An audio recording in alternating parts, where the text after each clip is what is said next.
وہ ذات پاک ہے جس نے اپنے عبد خاص کو سیر کروائی ہے۔ تو سیر کرنا اور سیر کروانا ان دونوں میں بڑا فرق ہے۔ تو پھر جب رب نے اپنے بندہ خاص کو سیر کروائی ہے تو پھر کوئی ایسا نشان باقی نہیں رہا ہوگا جو حضور نے نہ دیکھا ہو۔ تو حضور کی نگاہوں سے کائنات کی پھر کوئی چیز بھی پوشیدہ اور مخفی نہیں رہی۔ مظاہر جنت بھی دیکھے، جہنم میں پھنسے ہوئے لوگوں کو بھی ملاحظہ کیا۔ کچھ لوگوں کو دیکھا کہ ان کے پیٹ گڑوں کی صورت کے اندر، جس طرح گڑے ہوتے ہیں اس طرح ابھرے ہوئے ہیں، اور ان کے اندر سانپ ہیں اور وہ دکھائی دے رہے ہیں۔ پوچھا کہ یہ کون لوگ ہیں؟ اللہ اکبر! تو فرمایا گیا کہ یہ وہ بدبخت لوگ ہیں کہ جو سود کھایا کرتے تھے۔ سود ایک ایسا کبیرہ گناہ ہے کہ اللہ تعالیٰ نے کہا کہ سود خور کے ساتھ میرا اعلان جنگ ہے۔ اور مجھے بتاؤ، اللہ کسی کو چیلنج دے جنگ کا تو کیا وہ جیت سکتا ہے؟ ناکام اور خاسر اور برباد ہوگا۔ اور جنگ میں فریق مخالف کے قیمتی اساس سے برباد اور تباہ کرنے کے لیے اولین کوشش ہوتی ہے۔ تو پھر جب اللہ اعلان جنگ دیتا ہے تو پھر بندے کی سب سے قیمتی متاع لٹے گی نا، اور قیمتی متاع ایمان ہے۔ تو اس لیے سود خور قیامت کے دن بھی رسوا ہوگا، اور دنیا کے اوپر بھی وہ عزت اور آبرو نہیں پاتا۔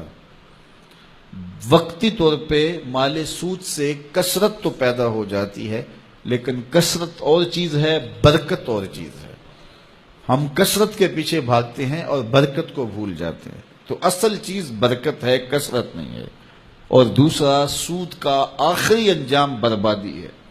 وقتی طور پہ بڑھوتری بھی نظر آ رہی ہو، لیکن بالآخر سود کھانے والا، سود لینے والا، سود دینے والا جو ہے وہ سرخرو نہیں ہوتا، وہ بالآخر برباد ہو جاتا ہے، وہ اللہ کی گرفت میں آ جاتا ہے۔ جو کفار تھے وہ کہتے تھے سود سے کیوں روکا جا رہا ہے؟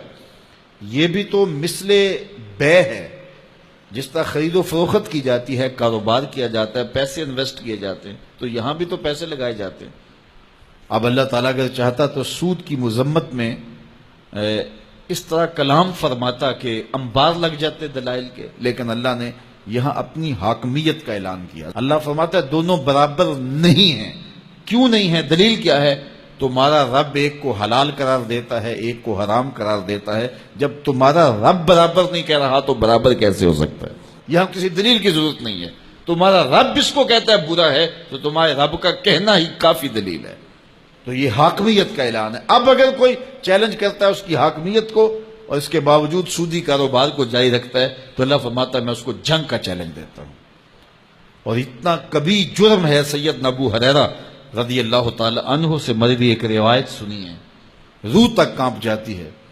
حضرت ابو ہریرہ فرماتے ہیں کہ سود کا 1 درہم سکی ماں سے 70 مرتبہ بدکاری کرنے سے برا ہے۔